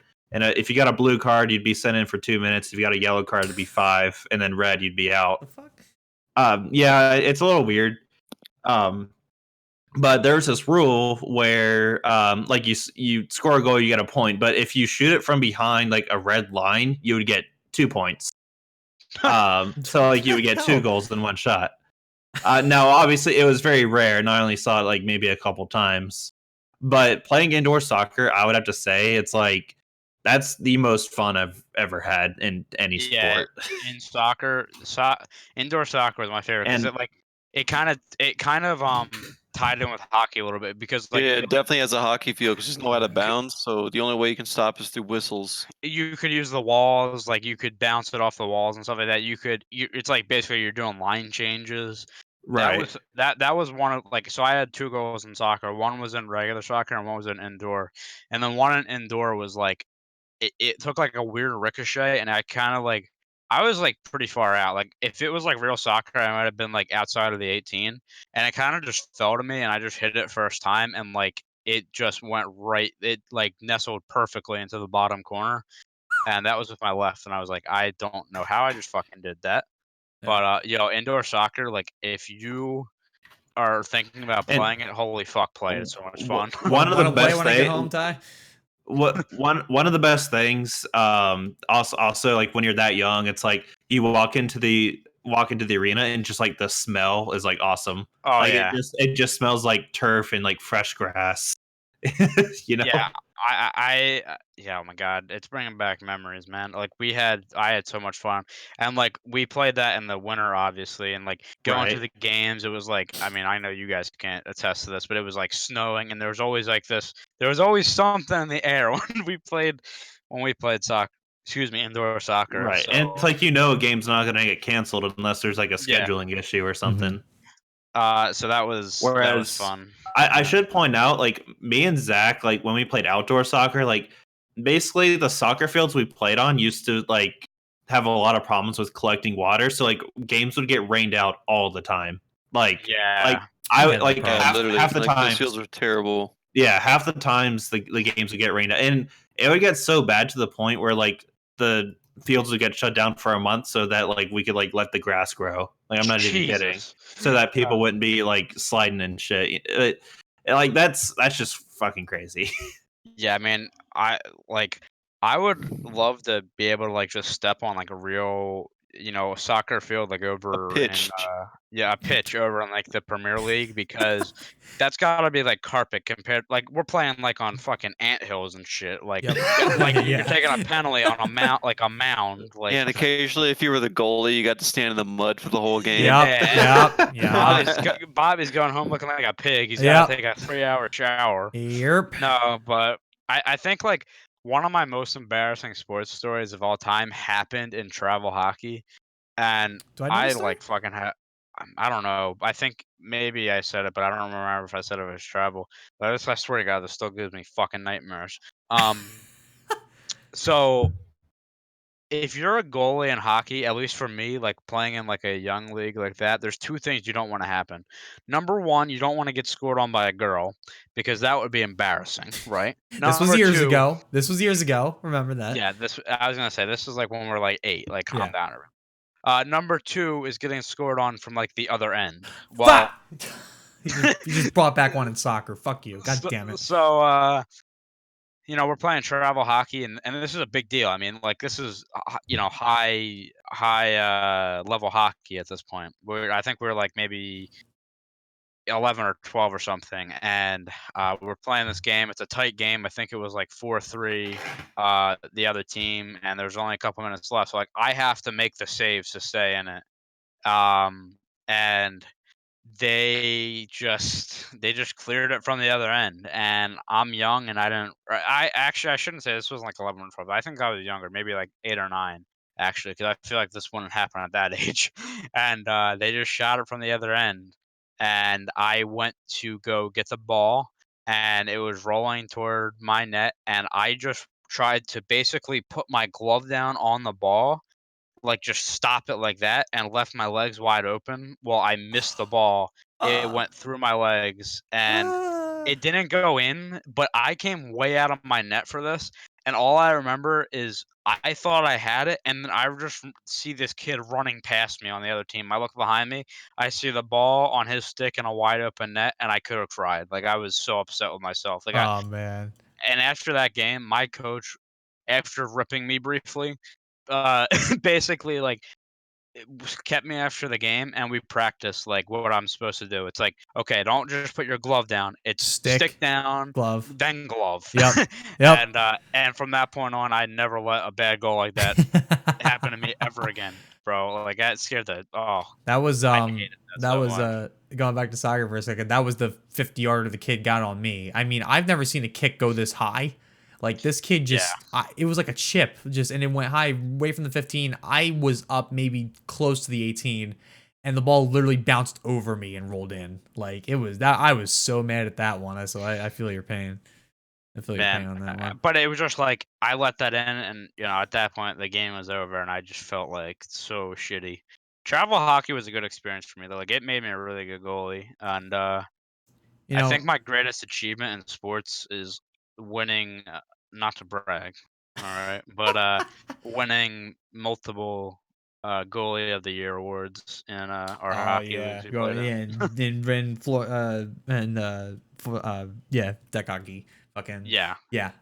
You were, I mean, above and beyond probably the best, or at least in the top 3 at all times at any point. Like even in the leagues we went up. I remember when we were playing against the Devils in the Beaver League, and the kid was so fucking small. yeah. Oh, I felt so bad. Like, and I scored a hat trick on him. And I swear he It's just was frozen in that net. it's funny that I did so well as a kid too, because like I was like really short. Like I was You knew what you were like, doing. but like I was probably like 5 foot, like in goal. Like how did Yeah. I make saves? Well, The net's like 6 feet but tall. you knew what you were doing, and you had a bigger frame, so that helped you too. And then like you I knew what you also were bought doing. well, not that I bought oversized equipment, but like goalie stuff is Oh, oversized. it always is. But like I would buy like nice pads and stuff I'd be like that. But jealous yeah, of your masks back in the day. I remember being really jealous of those because I I mean I never had one. I was at the point in my life, like, and I look back on it and I think it's so funny because it was deck hockey and not ice or anything. But I actually thought when I was a kid, I'm like, I'm gonna make it to the NHL. Yeah, I think everybody had that idea. Like, you think you're so good in a certain league, and you're just like, you know what? I'm gonna make it to the big time. Like, Yeah, like but like I really thought, I'm like, dude, I'm gonna do it. Like there's no way, nothing stopping me. And then I'm like, wait a second, I'm not even on fucking ice. I can't even yeah, skate. What am I right. talking about? You play out So and in line, and you no offense to you, you are a little slow for it, but I mean you're fine in goalie yeah, on skates. I mean that was my like me and you both had like really bad, like we were never good skaters when we switched over. Nah, I So mean it was I rough. handled it, and usually ended up me going back on defense, and I wasn't a bad defenseman. Just I could have been a lot better if I worked on my skating just a little bit more. I was gonna I say, haven't played I haven't played organized sports in like years, and I miss it, man. I I, don't know if you guys feel the same way, I but do. Like I want to get back into it. I'm gonna play. I'm probably gonna get into some beer leagues when I I get have to back. work out a little bit first, but yeah, I gotta do get- miss it, man. I miss being active, and I gotta get my dad bod down first. I'm I don't. never getting rid of It's that. just like I don't know if it's the competition or like if it's something about it. And I would love to be able to do it. But I feel like I don't know if it's for all sports, but hockey, like, men's league hockey is like the people act like it's Game 7 of the Stanley Cup Finals in there. And Like they're fucking cross checking each other, slashing, like fights are breaking out. I'm like, what is happening? I kind of You're like it 40-year-olds. I kind of like it though. I mean, I guess what I like is like, yeah, I still have a very big sense of competition. Like I want to be competitive with everything, and that's why I think that as I've become less active with organized sports, that esports has been a really good outlet for that. Like I just Yeah. want to get good at Rocket League or even fucking poker for not for nothing. But I still have Me and this. you on the final table, bud. Yes, sir. And I think I still have that fire. Like that's why I want to, when I graduate school in May and I go back home for a while, I'm definitely considering getting into some like beer hockey leagues or something like that, organized leagues just to play in, because I still have that competitive spirit. I really want to be able to play again. Not to mention I just love hockey in general. So, but I'd Yeah. still play like, hell, I've never played indoor soccer. I missed that whole trend because I think I was playing hockey on the side at that time, where I was like playing something else. And I would do like indoor soccer or basketball, even if whatever opportunity arose, I'll play anything, man. I don't give a fuck. I just want to play. Yeah, it was good times. It I was mean, good we times. had like a small town, so like everybody kind of knew each other. And for sport, like hockey wasn't with that, but like No, for not at baseball, all. soccer, and basketball, it was all small town. So like we would play with all of our friends, and it was a good time. But anyway, that Tyler got was. mad at me at baseball. He doesn't remember this. Oh, well, you had told me that recently. Yeah. I'll wrap it up with one last story. I remembered it was actually involving me and you. Oh boy.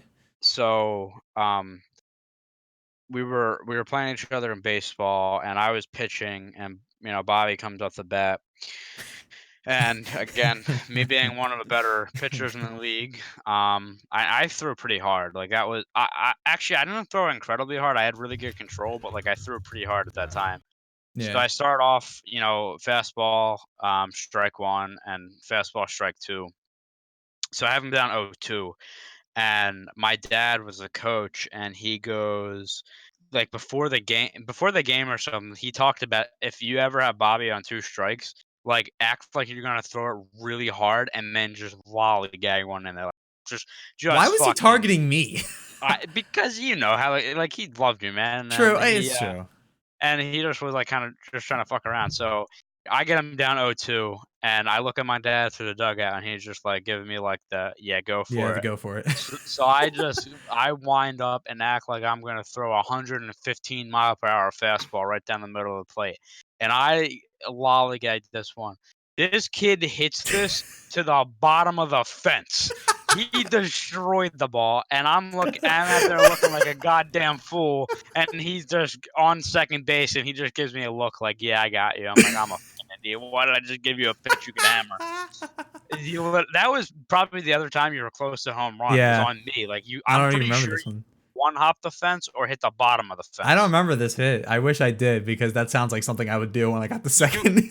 You like it wasn't like you pulled it or anything. You went to like left, so you were a lefty. You went Yeah. to like left center field, so you almost went like oppo on it, and you just, oh god, I remember that, and I just was so disappointed in myself. So that was like the one story with me and Bobby in sports. We usually were on the same team, but Yeah. for baseball, we were split up a few times. We and- won one hockey championship together. That's me and Ty's Yeah, claim to fame and in line, claim the fame, which yeah. was fun.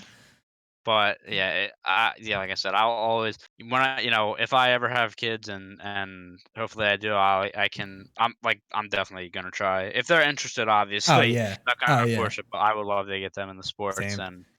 and relive the glory days. Live through your kids, man. Yeah, bro, it's so much fun. Yeah, just But don't be anyway, a dick. We've had some me and Ty have had some interesting like parents getting involved moments in our sports Yeah. oh career. yeah, I think everybody's had that. Yeah. it's bad, man. Like, Baseball moms are never be that terrible. parent. Never be that parent. We've Like, had don't do that. we almost had a parent brawl during a basketball game once. And you got what was even funnier about it to me was that this was during like elementary school. We were Yeah. playing on this really small ass court. Everybody who was like there, like the fans, were sitting on a stage because it was an auditorium and stuff like that too. So there was almost a brawl on a kid's stage in an elementary school because of a basketball game. I don't even remember why Yeah, it happened. it's funny though because like looking back, like our elementary school basketball floor, like It is so fucking small. dude, like if you went to our high school and compared, like the 3-point line would be on the other side, like other half of the court. Right. Like that's how small it was. You were taking a free throw and like you were under the net. It Yeah, felt like. it was bad, dude. Good But God. anyway, we'll wrap it up there. It's always I love like talking about our childhood, man. Like Yeah. it's always awesome. We had it good. Let's wrap. Yeah, let's wrap up the show with Zach's track of the week. Zach, what do you have for us this week? Next track of the week, I got some UK deep dubstep. Oh shit. We going international now, boy. It's called no, this is actually I actually don't know because a lot of the music I listen to, I just kind of a lot of like the good EDM is posted on SoundCloud. Yeah. So it's kind of you treat it kind of like a social media account where you follow these artists and you scroll through your feed and see all the new tracks and reposts and stuff. Mm-hmm. So anyway, that's how I got into UK dubstep. That's a story for another time. Sweet. It's called Young Skeleton by Bengal Sound. That's a good title. 140 BPM dubstep. So all right, link below, boys and girls. We'll link on my Twitter. Yep, you got it. And that is all for the show. It's been a good one. We will be back sometime next week. There's going to be a little bit of a hiatus. We usually record later in the week, but I think, as we said last episode, some scheduling conflicts this week, so there will be a little bit of a layoff. But until then, we'll be back next time. And it's been fun, boys. But we'll see you next time for. Wow, what is happening with what are you doing? You literally can't do this anymore. Let's start from the top. Can we start from the top? All right, right from the top. 3, 2, 1, go.